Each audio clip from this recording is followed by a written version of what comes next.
Hoy vamos a hablar de asesinatos, ya que estamos. Bueno, ya que estamos. Tanto para entrar en confianza. Para poner buena onda, digamos. Claro. Para arrancar bien arriba. Ya que, sí. Porque Como nosotros dicen, ¿vio? finalmente nos han venido a dar instrucciones. ¿Qué es lo que sucede más tarde o más temprano en la carrera artística de un hombre? El tipo empieza a progresar, a estudiar, a mejorar hasta que alguien le da instrucciones. Pues nos han dicho que todo tiene que ir arriba. Sí, sí, bien no sé arriba, lo bien que arriba. es, pero arriba, terminar arriba y empezar arriba. Hablaremos de asesinatos. Contaremos hoy, no una lista caprichosa de asesinatos, o sí, una lista caprichosa, pero el capricho es vecino a la ambición de cometer un crimen perfecto. Vamos a hacer un catálogo de crímenes que por la astucia puesta en juego en cada uno de ellos, tuvieron pretensiones de perfectos. Ubiquémonos primeramente, a los efectos del primer crimen, ¿no? En Bélgica, en 1880. Allí vivía Armand Peltzer, un ingeniero que trabajaba en la ciudad de Anvers. Parece que este muchacho, Armand Peltzer, se había enamorado perdidamente de una muchacha llamada Julie Vernet, que era muy hermosa, por cierto, pero tenía un defecto. Era la mujer de un abogado, justamente el señor Vernet, Guillermo Vernet. Entonces Peltzer decidió eliminar a Vernet. No sé si es correcto el razonamiento del abogado, o en todo caso no sé si es completo. Imagínese, Rolón, Sí. que usted se enamora, digamos, de la mujer de un abogado. Ujú. El primer problema no es tanto que la mina esté casada con un abogado, sino que me parece que lo más difícil es conseguir que la mujer lo ame a usted. Sí. Una vez conseguido eso, ya del abogado nos encargaremos, a lo mejor ni siquiera hay que matarlo. Sí, se encarga ella ya. Se encargue ella, pero si usted mata al abogado y no ha tomado la precaución de saber si esta muchacha corresponde a sus sentimientos, se puede ver en un lío. Pero vamos a ver lo que le pasó a Peltzer. Sabía que para conseguir a Julie el crimen debía ser perfecto. Imagínense, de nada le serviría matar al abogado y luego caer en cana. Entonces se dedicó a pensar diversos medios para matar y quedar inmune. Armand Peltzer tenía un hermano menor llamado León, el cual tenía una gran deuda con él. Entonces Armand se puso en contacto y decidieron encontrarse en París. Durante el encuentro, Armand explicó su plan. Si León lo ayudaba, se redimiría de su deuda. Y León decidió cooperar, es decir, que cometió el primer error, que es tener un cómplice. El plan era simple. El crimen sería cometido por una persona inexistente. Y ahí me gustó. Inventaron un tipo que no existía y luego hicieron caer las sospechas sobre este tipo. León asumió el papel del tipo que no existía.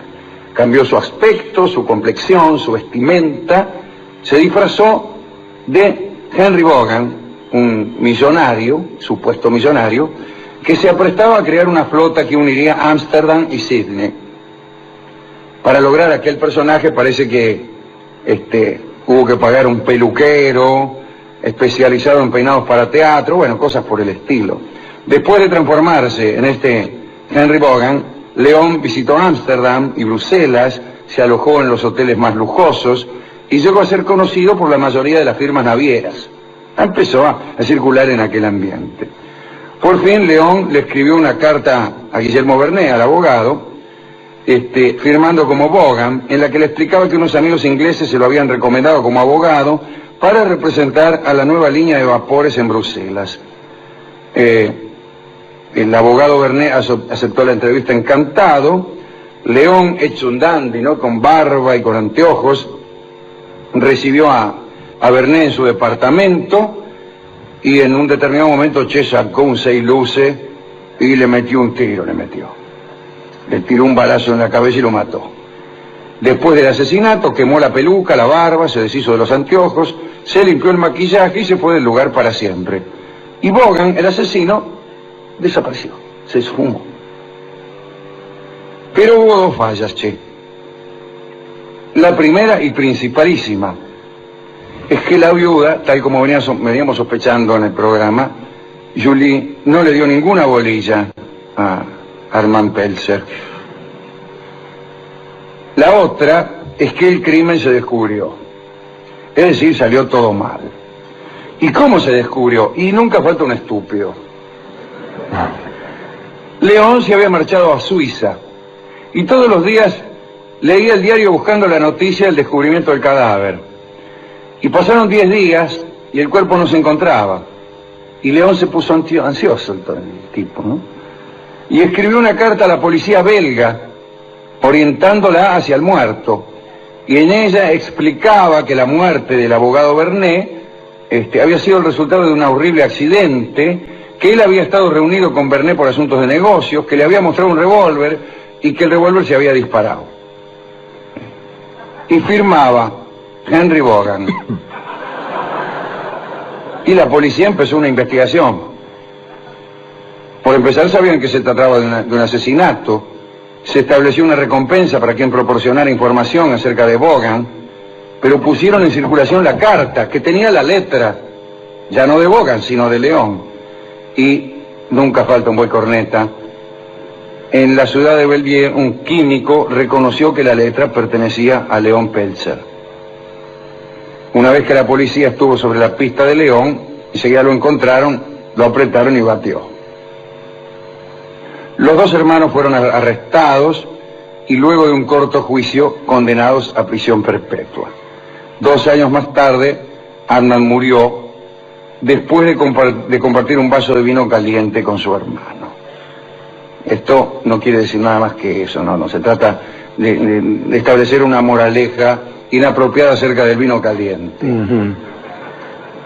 Si hay una cosa mala, son las moralejas laterales. Establecer la moraleja de un relato. Ya una moraleja es mala. Establecerla sobre un detalle lateral es pésimo. León aprendió 6 idiomas. Después de 30 años en la cárcel, fue dejado en libertad condicional. Quedó libre a los 65. Cambió su nombre. Y ya no pensó en matar, pero sí en matarse, ¿eh? Se suicidó saltando desde un precipicio. O sea que terminó muy mal esta historia. Segundo crimen. Este es un asesino muy curioso, Père Gurier. Esto sucedió a mediados del siglo XVIII. Père Gurier mataba a sus víctimas dándoles de comer. Le encajaba comida y comida y comida hasta que las víctimas reventaban.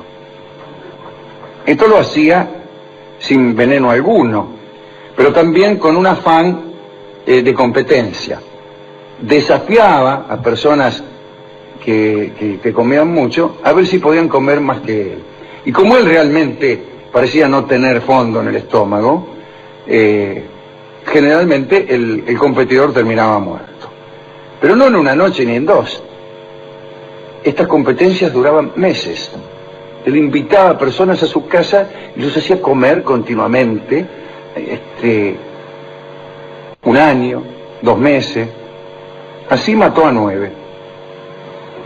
Comían y por ahí el invitado reventaba como un chancho. Parece que Gurier tenía un estómago parecido al de Luis XIV, es decir, un estómago enorme, y bueno, no había cómo vencerlo. Pero parece que empezó a jactarse de aquellas hazañas. Siempre es malo, ¿no?, jactarse de haber triunfado en competencias donde el perdedor termina muerto. Y en realidad no fue la ley la que terminó con las hazañas de Gurier, sino un competidor más capaz que él. Había un señor Ameline, que era el segundo asistente del verdugo público, y que parece que no había forma de llenarlo al tipo. Y a Gurier le encantaba la idea de elegir a un verdugo como víctima, le parecía que era el sumum de la paradoja. Pero empezó la competencia y Gurier se preocupó porque pensaba que Ameline debía tener piernas huecas que le servían de estómago de reserva. El tipo comía de todo, no le pasaba nada, Y así estuvieron durante un año y después durante otro. 2 años comiendo como chanchos todo el día. Y Ameline se veía más saludable que nunca, no había aumentado ni 1 kilo. Desesperado, el asesino prometió que se iba a esforzar hasta matar a Ameline, aunque en ello empeñase toda su fortuna. Pero había otro detalle. Ameline conocía los planes de Gurier y estaba preparado para atraparlo. Hacía trampa. Parece que cuando el Gurier no lo veía, se purgaba. Tomaba laxantes, limonada Rocher y así andaba de la cocina a la sala, pero meta aceite castor, qué sé yo, y Gurier no sospechaba nada. Una noche ambos se sentaron a comer lomo de cerdo adobado. Gurier intentaba en vano alcanzar a su invitado, que iba más rápido. De pronto, Gurier, después de haberse servido la 14ª porción, comenzó a ponerse rojo y luego blanco. Y Ameline, que cortaba el pedazo número 15, pensó que Gurier iba a estornudar. El anfitrión quiso hablar, pero no pudo. Esbozó una sonrisa y cayó de boca sobre el plato. Quiero decir que se murió. Así terminaron sus asesinatos. No fue castigado por la ley, pero sí por un hombre que trabajaba para la ley. Después de todo, Ameline era ayudante del verdugo. Tercer asesinato, o tercer asesino. Vamos a ver qué pasó con la marquesa de Brinvilliers. Se llamaba María Magdalena d'Auvray y nació en 1630. Era la hija de un consejero de Estado llamado Antoine d'Auvray. Parece que era hermosa y tenía la costumbre de exhibir, allí donde iba, su agraciado busto. Y en 1650, yo digo, para perplejidad general, ¿no? En 1651 se casó con Antonio Gobelin de Brinvilliers, Gobelin, ¿no? De Brinvilliers. El muchacho descendía directamente de Gobelin, que era el creador de los tapices que nosotros llamábamos antes gobelinos. Ahora ya no se usa eso. Había una tienda incluso que se llamaba Los Gobelinos. La regla entre los nobles que circulaban cerca de Luis XIV era la galantería. Y el marido de la Brinvilliers amaba los placeres y las fiestas. Y en una fiesta de disfraces, Gobelin le presentó a su mujer a un señor de Sainte-Croix. Y al fin de la fiesta, no había terminado la fiesta y ya se habían convertido en amantes, la mina y el Sainte-Croix. Más tarde, la Brinvilliers manifestó a sus amistades las preferencias que tenía por Sainte-Croix. Incluso parece que se lo llegó a comentar a su padre, que como se ha dicho, era un consejero de Estado, ¿no? El padre de la marquesa de Brinvilliers. Le dijo, mira papá, yo estoy casada con de los Gobelinos, pero el que me gusta es el Sainte-Croix.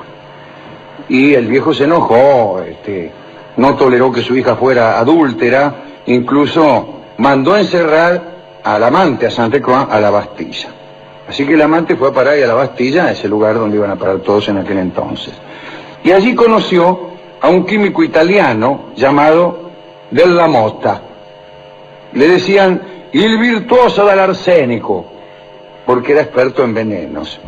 Y Sainte-Croix, en esas horas de cárcel, aprendió del Della Motta el arte de los venenos. Cuando salió de la Bastilla ya era capaz de envenenar un avestruz al galope.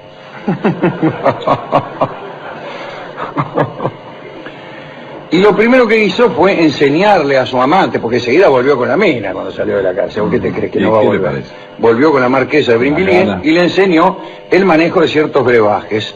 Y la mina se entusiasmó, le gustó eso de poder manejar el veneno, e incluso empezó a entrenarse en la administración de venenos, y para hacerlo visitaba hospitales y le llevaba confituras a los enfermos y las envenenaba para ver si se morían los tipos, y se morían.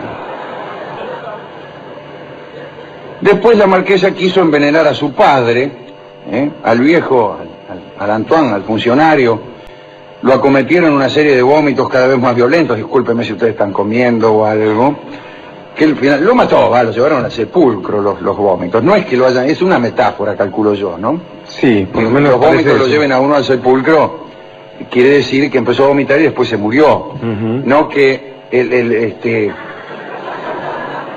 digamos, los espasmos, los pasos que uno da, las agachadas y las levantadas, lo fueran conduciendo al cementerio de Père Lachaise. Bueno, había tardado 8 meses en matar a su padre, que es tardar, ¿eh? Alternaba, cuando visitaba al padre, las caricias de hija con las dosis de veneno. Pero muy bien, los médicos certificaron muerte natural, que es el triunfo máximo de un envenenador. Porque envenenar cualquiera envenena, el asunto es que no se descubra que hemos usado veneno. Y a partir de ese momento la muchacha se creyó impune y empezó a tener muchos amantes y a cometer muchos crímenes. Es decir, cuando a alguien no le gustaba por algún motivo, redondamente lo envenenaba, ¿no? Tuvo hijos también con su marido, tuvo hijos con el Sainte-Croix y tuvo hijos con otro, un primo hermano de ella llamado Briancourt, y otro más también con De la Mota, con el virtuoso del arsénico que salió de la cana, pasaba por ahí. Sí. Y dijo más, Vio cuando uno sale de la cárcel. uno sale de la cárcel, Sí. y le dicen, vení que bueno. Para quedarse con la mayor parte de la herencia, o de la herencia del padre que ella misma había matado, envenenó también a un hermano que tenía. Después envenenó a algunas sirvientas, ante las cuales había hecho confidencias comprometedoras. Algunos comenzaron a sospechar. Ante tan extrañas muertes, el primo, Briancourt, vivía temblando, aquel con quien también había tenido un hijo, ¿no? Y tomaba antídotos a cada momento. En cuanto al marido, el de los gobelinos, la trataba de forma galante, pero sin embargo ella lo empezó a envenenar, che. Y eso que el buen hombre se hacía servir todo por un sirviente de confianza, pero no. En realidad ella quería matar al marido para casarse con el Sainte-Croix. Pero Sainte-Croix estaba muy cómodo soltero y le daba al marido antídotos para que no se muriera. Nada más que para no casarse. Está bien. Fíjate, pobre el marido, ¿no? La mujer le daba, lo envenenaba para casarse con el Sainte-Croix y el Sainte-Croix le daba antídotos para que no se muriera y él poder de este modo mantenerse soltero. Es una situación verdaderamente extraordinaria. Podría escribirse una buena obra de teatro cuya protagonista, el tipo de los gobelinos, alternaría momentos de agonía con los momentos de euforia correspondientes a la ingestión de veneno o de arsénico. Incluso en una apuesta audaz podrían hacerlo dos actores, dos diferentes actores. Ajá. El mismo personaje Está bien, va a ser dos actores. Está muy bien eso. Cuando el tipo está envenenado es uno. Elegimos un actor con cara de envenenado. Sí. Y cuando el tipo le dan el antídoto, Sí. elegimos un actor con cara de antídoto, que los hay y muy buenos. Sí. Hay actores que en cualquier papel parecen haber tomado un antídoto hace 5 minutos. Pues bien, todo terminó cuando Sainte-Croix murió. Murió el que no tenía que morir, murió Sainte-Croix, mientras estaba en la casa haciendo experimentos químicos, Sainte-Croix. Y se había puesto una máscara de vidrio, se le rompió, se respiró no sé qué podredumbre y se murió. Cuando la marquesita se enteró, huyó de Francia. ¿Por qué? Porque Sainte-Croix tenía muchas cartas de ella que la comprometían. Allí hablaba de los numerosos crímenes que había cometido. Eso realmente, ¿no? Querido Sainte-Croix, ¿te acordás el crimen que cometió el otro día? Bien, después de una larga odisea por los Países Bajos, fue detenida, la marquesa de Brinvilliers, mientras mendigaba en un parque. Aquí sí hay una moraleja. Las personas que envenenan a mucha gente terminan mendigando en un parque. Hay gente que confunde la moraleja con el argumento. Sí. Está muy bien. La encerraron en París, en la conserjería, y en este lugar, y en junio de 1676 fue decapitada. Y llegamos entonces, me gustó este, ¿eh? Ujú. Lindos crímenes tenemos hoy.